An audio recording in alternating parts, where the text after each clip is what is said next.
Now let's take a look at one of the other creative aspects of working with color, and that's using Photoshop's built-in photo filters to introduce some color back into this image here. So what photo filters are in reality are actually physical filters that you can screw onto the end of a camera to alter the way color is perceived when you develop the film or when you bring the photo into an image editor like Photoshop. But inside of Photoshop, they have actually replicated these filters and they've put them in here as an adjustment layer. So let's go ahead now and we'll select the adjustment layer icon. This time we'll choose photo filter, and by default you get this nice warming filter here, and this can also be used much in the same way that color balance was used to introduce both warm and cool tones to an image. Now I'm going to go ahead and I'm going to cancel this really quick because I just want to get a better view of this, and I'm going to throw away this hue and saturation adjustment layer that we had here. And now I'm going to come back down here to the adjustment layer icon, and we'll go ahead then and choose photo filter again. And so what I'm going to do is I'm going to utilize this to warm this image up and to also cool it down. We're going to show you two variations of those. So what you have the ability to do is choose your filter from this long list of filters that they have built in here to Photoshop. So I'm just going to stick with the default warming filter 85, and then you'll notice here that you also have the ability to change the density of the filter, or actually that just means the opacity and or strength of the filter, in my opinion. So density is a little bit of a misleading term in my opinion. So let's go ahead now and we'll increase this quite a bit, maybe to even about 60.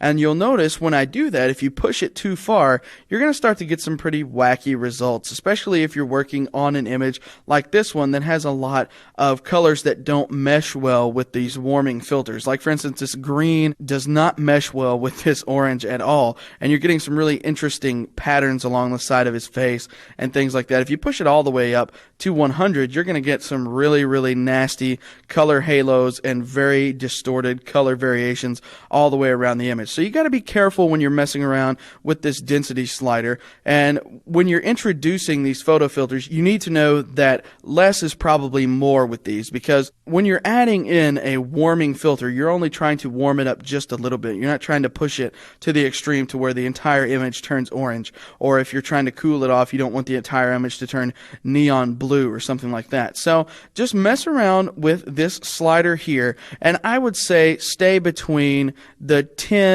to maybe 35 to 40 range, somewhere in there. Depending on the photograph, the density will affect it totally different. Like depending on if you've already got a warm photograph, warming it up is going to be a little bit of a challenge because those tones are already there. So adding a little bit more warmth would be acceptable to that. Maybe you could even push it up higher than 50 if you already had a warm image. Now for cool images, introducing any type of warm tones is actually going to warm up that image. So you need to be really careful with the amount that you add into those images as well. Now let's go ahead now and we'll show you the cooling filters here. There's actually 3 of them built into the interface, but I'm just going to show you the first one here. This is cooling filter 80, and you'll notice here this meshes a lot better with the underlying color simply because blue and green really go well together. They really mesh well with one another, and even pushing this up fairly high to 60, I'm really not affecting that image in a very bad way at all. I'm losing a lot of the warm skin tones that I would need, and that's something that can be corrected later on. But if I push this all the way up, you'll see here that I do get sort of that distortion of color all the way around the edges of this image, yet I'm still not getting as much of a distortion simply because those blue and green colors really complement each other well when meshing together.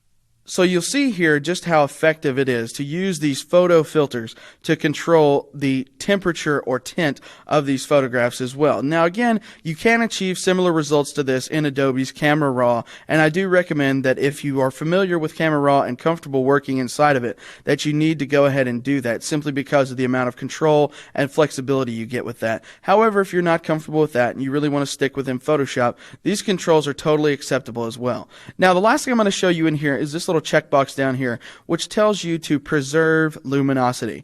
Now if you have this checked on, then what this is going to do is it's going to respect those luminosity values, those light and dark values of the image, and it's only going to affect the certain portions of the image instead of affecting the entire image. So let me go ahead and I'll turn this off, and you'll see here that when you have that turned off, that you get an overall just blanket of blue placed over this entire image. It's not only showing up in the shadow shadows or only showing up in the highlights. It's overcasting the entire image. So this is not something that I recommend necessarily, simply because of the fact that it creates some really ugly results.